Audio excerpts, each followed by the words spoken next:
it comes to like men are women, Yes. I'm kind of curious. Like, if you look into that, biologically in general, we have seahorses who turn, male to woman out of We're not nowhere. seahorses. It's still biologically proven, and We're not technology. seahorses. We're human beings, but we have technology, and like We technology is acknowledge moving another fast. species does something. We're not seahorses. Right.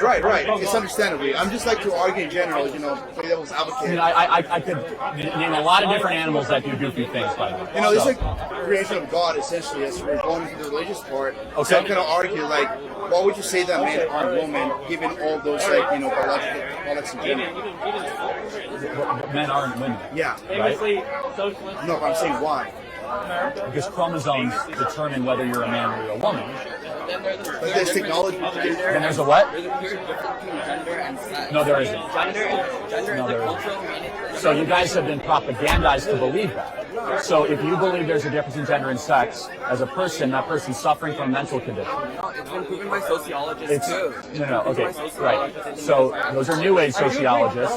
Gender dysphoria is a real thing.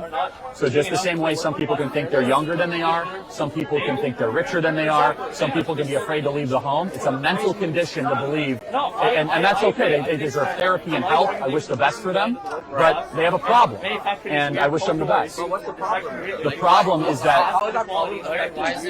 Okay, good question. Right. Okay, so that's the question, right? So I don't care what people do individually, like whatever. Right.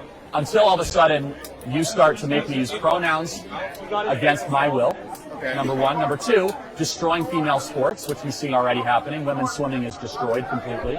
A man who thinks that he's a woman won the NCAA championship. The Penn State And that University of Pennsylvania. one person in a run race destroys the entirety of women's sports. So yeah, and disenfranchised all the women swimmers. Cut to the front of the line because that person's a narcissistic cheater, because they have higher bone density, muscle mass, and testosterone. Because Higher testosterone. men don't. There's hormone replacement there. Yeah, obviously it didn't work because they went from the 462nd best swimmer to the first swimmer. Number one. Who cares? Oh, yeah, that's the question. That's a great question. Should we care when people cheat? Should we? No, any of you guys. Is cheating wrong? Well, we're in Berkeley. I guess the honor code says that cheating. Bro, like, we're killing brown kids in the Middle East. Like, who gives a f about this? Like, this is so meaningless. That's a red herring. But like, just from a moral question, should we be worried when cheaters cheat? I mean, is that a thing that we should be concerned about? Well, that's something with the NCAA though. What I'm talking about is like the social concept of men and women. Well, but it plays directly into that, right? So if we can't answer this there may question, be a problem with that, but then there's a lot of other problems where in different like southern states, transgender youth are being oppressed against. Because, how are they being oppressed exactly? No, because you're not allowed to get transgender treatment until you reach goodness. No, not thank goodness. So we just had someone that came up who was given puberty blockers at 11 and is like, I'm on the verge of saying I regret taking that treatment.